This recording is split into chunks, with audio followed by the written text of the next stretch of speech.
dia, meus irmãos, minhas irmãs. Novamente podemos estar juntos através da internet para estudarmos um pouquinho mais a respeito da palavra de Deus. Como nós dissemos no domingo passado, nós fizemos então uma introdução ao novo material que nós montamos, Júlio, eu e a Rita, e estamos trabalhando então no projeto que nós denominamos Projeto Crônicas, e estaremos trabalhando então nesses próximos 13 domingos a respeito dos livros de 1º e 2º Crônicas. Se você não acompanhou a aula passada, está lá gravado, siga e você vai entender um pouquinho a respeito daquilo que nós já falamos e aquilo que nós vamos trabalhar ainda. Para a aula de hoje, então, a semana passada eu pedi que os irmãos e as irmãs pudessem ler durante a semana os 9 primeiros capítulos do livro de 1º Crônicas.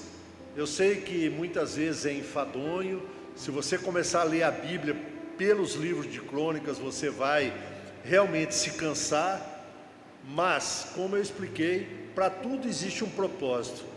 Para mim e para você pode não ser interessante, pode não ser importante, mas para Deus e para aquele povo foi muito importante esse tempo de informação, né?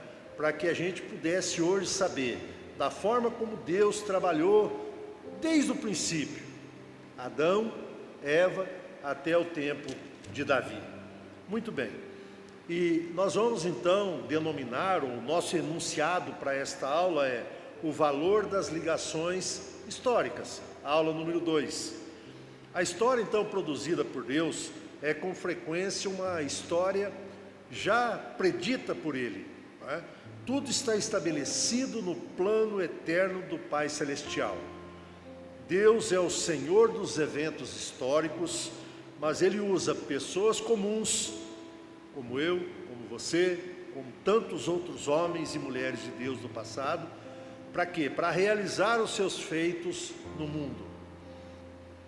Assim, é muito importante entender a história de Israel como a história da salvação de Deus, que consiste numa sucessão de gerações que transmitem a outra as memórias vivas de Deus, que revelam a sua presença e suas ações poderosas em favor do seu povo. Então, nesses primeiros 9 capítulos, nós vamos ver que o foco, ele está no quê? Nas genealogias, ou seja, a linhagem dos seguidores de Deus, do povo da fé, do povo da aliança, ou das alianças. O ponto aqui é que quando um judeu adorava a Deus, o mesmo acreditava estar adorando ao Criador e Pai de todos e de todas as coisas. E aí nós vamos ver ali no início, no capítulo 1, ele vai trabalhar um pouco a respeito da genealogia de Adão, aí ele vem para Noé, em seguida ele passa para Abraão, depois ele vem para Jacó e chega em Judá. E de Judá então nos vem a informação que da tribo de Judá nasce Jessé. Quem era Jessé? Pai de Davi. E aí vem a genealogia contando então a história dos filhos de Davi, né? Fala sobre Salomão, e o interessante é que nesse inteirinho aí entra a questão de um sacerdote, e aí ele trabalha a questão da genealogia de Arão também, né? Depois ele vem para as 12 tribos, ele retoma a questão da sequência das 12 tribos, e no capítulo 9 então, ele vai destacar a questão dos habitantes de Jerusalém depois do cativeiro, não é? Capítulo 9 de 1º Crônicas, os versículos 1 e 2, nos narra assim: todo Israel foi registrado por genealogias e escrito no livro dos reis de Israel. E Judá foi levado para o exílio à Babilônia, por causa da sua transgressão. Os primeiros habitadores que de novo vieram a morar nas suas próprias possessões e nas suas cidades, foram os israelitas, os sacerdotes, os levitas e os servos do templo. E aí vocês se recordam que quando nós trabalhamos, tanto o Júlio quanto eu, o livro de Neemias como um todo, trabalha a questão de que a cidade, ela estava habitada, mas habitada com muito poucas pessoas, com muito poucas famílias, e daí essas pessoas retornam do exílio para poderem reabitar a cidade, relocar as suas possessões, tomar conta dos muros, tomar conta da cidade propriamente dita e, acima de tudo, para que o templo ele possa voltar à sua normalidade, os seus cultos, os seus ritos, assim como Deus havia trabalhado e ordenado lá no tabernáculo no período de Moisés no deserto. Muito bem. E aí a gente vai ver a questão do valor das genealogias, né? E como é que então sabemos a respeito dessas genealogias? Será que elas estão realmente corretas? Né? Existem tantos nomes, foi pai não sei de quem, foi pai não sei de quem. Será que isso está correto mesmo? Muito bem, na cultura judaica havia um cuidado rigoroso de se registrar todas as pessoas em livros. E aí era feito o quê? O censo, né? A contagem das pessoas. E nós já estudamos também isso lá em Neemias. Primeiramente por famílias, depois por pessoas que não eram tão conhecidas, por cidades, né? E dessa forma então essas pessoas eram colocadas no livro e aí nós tínhamos esse contexto todo aí. Então é por isso que Esdras, o possível escritor, né, dessas crônicas, teve fontes de pesquisa segura para registrar essas genealogias. A rigor, as genealogias registradas nos capítulos de 1 a 9 de 1 Crônicas têm como propósito fazer o quê? A ligação dos israelitas recém-chegados do cativeiro com as promessas divinas e como eles se encaixavam nos planos de Deus. E aí nós vamos vendo que, de acordo com essas linhagens, nós falamos agora há pouco a questão da aliança. Desde o início, Deus fez algumas alianças com o povo de Deus. Nós já tratamos disso algumas vezes, mas só relembrando a questão da aliança adâmica, a questão da aliança noética, a questão da aliança abrâmica, a questão da aliança mosaica, a questão da aliança davídica e a questão da aliança palestiniana. E aí depois no Novo Testamento a última, que é a nova aliança em Cristo Jesus. Não é o caso para nós estudarmos aqui neste momento. E aí nós vamos observar que depois de começar com a linhagem de Adão, que está lá no capítulo 1, os versículos 1 a 27, e nós não vamos ler os textos aqui, como eu pedi para vocês lerem em casa, a gente vai só trabalhando e aí vocês revisem novamente, né? Aí vai avançando até Abraão, capítulo 1, versículos 28 até os 54. E ele passa então rapidamente pelos descendentes de Jacó, né? E o autor sagrado chega então à linhagem de Judá, que está lá no capítulo 2, os versículos 1 até os 55. E aí ele se detém por uma razão muito importante, né? De ser esta a linhagem real, a família de onde vem Davi. E aí, se nós formos buscar e ler, no capítulo 2, o versículo 12, diz assim: Obed gerou a Jessé. No versículo 15 diz: Jessé gerou a Davi, o sétimo, ou seja, o sétimo filho, né? Muito bem. O autor então não apenas mostra que todo rei de Judá era oriundo da linhagem de Davi, mas demonstra também que membros da linhagem de Davi ainda estão em Judá após o exílio. Isso aí, na medida que nós formos estudando, nós vamos reconhecendo essas famílias, esses grupos e estas pessoas. Apresenta-se em grande pincelada, ou grandes pinceladas, a genealogia de Judá, e então, de súbito, como parte dela, a linhagem de Davi, que era o rei ideal, o rei pronto para isso. No capítulo 3, o autor nos dá um relato sobre os filhos de Davi, que lhe nasceram tanto em Hebrom quanto em Jerusalém. Aí nós vamos ver os versículos 1 a 9, que vai trabalhar os filhos que nasceram em Hebrom, quais as esposas, e os filhos que nasceram, então, em Jerusalém. E de seus sucessores no reino, até o cativeiro babilônico. E aí nós vamos ver isso nos versículos 10 até o versículo 16. E aí, finalmente, a respeito da sua família, até a vinda do Messias, que nos contempla os versículos 17 até o versículo 24. Tendo traçado a linhagem davídica especificamente e com detalhes no capítulo 3, o cronista retornou à linhagem de Judá, no seu cômputo ou no seu âmbito geral.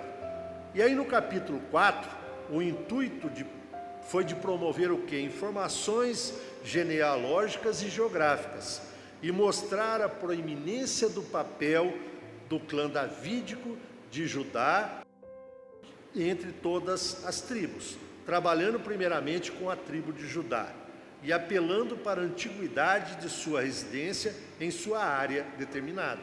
Isso está ali relacionado no capítulo 4, os versículos 1 até o 22. E é interessante que muitas vezes nós lemos alguns textos bíblicos e passamos por cima ou não entendemos aquilo que Deus quer nos mostrar. E dentro desses 22 versículos, nós temos a história de Jabez. E este homem podia ter morrido, podia não ter nascido, podia ter sofrido o resto da vida dele, ter sido rejeitado. Mas ele foi firme, foi forte, determinado, cumpriu o seu papel e desta forma ele salvou a sua família, crendo que o Senhor podia trabalhar nele e através dele. E assim, cumprindo o seu papel, salvando a sua família e aqueles que estavam ao seu redor. Neste capítulo 4 ainda, o autor traz de modo abreviado as outras 11 tribos, né? Aí nós vemos então que Judá deu continuidade à história de Israel após o cativeiro babilônico. Ele traz um perfil da tribo de Simeão, né? Esta tribo então ela fora assimilada com a de Judá, e também ele traz algumas informações a respeito da tribo de Benjamim. Está lá no capítulo 4, os versículos 24 até o versículo 43. E aí nós passamos para o capítulo 5. Neste capítulo, o autor relata a genealogia das tribos que viviam do outro lado do rio Jordão. Nós vimos isso no estudo de Neemias. As tribos dos Rubenitas, que está lá nos versículos 1 até o 10, a dos Gatitas, versículos 11 até o 17, a meia tribo de Manassés, versículos 23 e 24, e sua guerra contra os agarenos, em conjunto uns com os outros. E aí a conquista desses agarenos pelos manassitas, está lá relatado nos versículos 18 ao 26. Mas por causa de todos os seus pecados, essas tribos foram levadas cativas pelo rei da Síria. Está escrito lá nos versículos 25 a 26 do capítulo 5. E aí nós chegamos ao capítulo 6. Nesse capítulo 6, nós observamos que este fora totalmente devotado à tribo de Levi, né? Quem que era a tribo de Levi, né? Essa tribo ela se tornou o quê? A casta sacerdotal, para que essa história se reiniciasse. Os levitas eram aqueles responsáveis por todas as atividades dentro do templo do Senhor, o cuidado com a casa de Deus. Então tinha de haver uma casa sacerdotal ativa, compreendendo que alguns da tribo de Levi sobreviveram aos 2 cativeiros e assumiram os seus lugares entre o remanescente do 2º cativeiro. Portanto, sem essa realidade, a nação de Israel dificilmente poderia ser chamada de Israel. A contagem dos membros da tribo de Levi não passa de 38 pessoas que puderam ser reunidas a Esdras e Neemias. E esses homens então tiveram um grande cuidado, tanto Neemias quanto Esdras, de preservar a pureza de sangue dessas 38 pessoas, para que eles pudessem servir no templo e mantivessem viva a lei mosaica do culto. O capítulo 7, ele nos dá um quadro geral das outras tribos, pois sabe-se que somente a tribo de Judá voltou do cativeiro babilônico. Por esta razão, o autor não ignorou as demais tribos, pois as mesmas não retornaram do cativeiro assírio. Em resumo, o cronista já havia apresentado uma genealogia abreviada de Benjamim. Está lá em 1 Crônicas, capítulo 7, os versículos 6 até o 12. Mas agora, então, volta a fazê-lo, dando maiores detalhes. Porém, como reforço de sua exposição, Benjamim se incorporou a Judá, que fora a única tribo que voltou do cativeiro, como eu já disse anteriormente, trazendo consigo toda a autoridade de Deus necessária para começar Israel tudo de novo, e também para dizer: as antigas promessas feitas a Israel não falharam. Israel continua sob o favor de Deus, a despeito das calamidades. Um novo começo teve início para Judá. E aí nós chegamos ao capítulo 9. Não se trata de uma genealogia propriamente dita, mas de uma lista dos exilados babilônicos, que retomaram para a sua antiga pátria, as quais continuavam a ser o povo escolhido por Deus. O pequeno povo, nação de Israel, tinha autoridade divina para levar adiante o plano divino, apesar das grandes perdas sofridas, sendo esta lista dividida por funções e posições. Elas promovem a base histórica para a nova nação por meio da tribo de Judá. E aí no capítulo 9, nós vamos ver então que um novo tempo recomeça, ou existe um novo tempo para se recomeçar. Capítulo 9, versículo 2. Os primeiros habitadores que de novo vieram morar nas suas próprias possessões e nas suas cidades foram os israelitas, os sacerdotes, os levitas e os servos do templo. Então, nós vemos que apesar disto, precisavam confiar em Deus, o Todo-Poderoso, né? E confiar que Ele estava. Apesar das circunstâncias adversas, eles triunfam, pois entendem que muitas vezes as circunstâncias fazem parte do esquema divino. Então, esses registros históricos eram muito importantes, principalmente para os sacerdotes e levitas, pois somente os descendentes de Levi, de onde provinha o sumo sacerdote Arão, eram qualificados para servir a Deus no tabernáculo, ou, nesse tempo, no templo, né? E aí, concluindo, eu pergunto para mim e para você também: qual é a sua história? Qual é a nossa história? Querer fazer uma nova história é o primeiro passo. Comece a verificar como se encaixa eu e você, como nos encaixamos no plano de Deus. E que eu e você possamos entrar para a lista daqueles que fazem a sua própria história. Dê início a esse processo de forma simples, realizando pequenos atos. Procure relembrar quando Deus te salvou e lhe colocou dentro do seu propósito divino. Depois, nós precisamos descobrir qual é o nosso lugar no corpo de Cristo, para que nós possamos ser úteis no reino de Deus. E para isso, a igreja te fornece subsídios, te fornece uma série de cursos e ministérios, para que você, meu irmão, para que você, minha irmã, possa ser útil e exercer o seu ministério, não só na vida da igreja, mas no reino de Deus como um todo. E é justamente então esta descoberta que vai gerar em mim e em você a alegria de viver com garra e expectativa de esperança, fazendo sonhar com a possibilidade de vitória. E eu encerro então esta segunda aula, trabalhando esses primeiros 9 capítulos.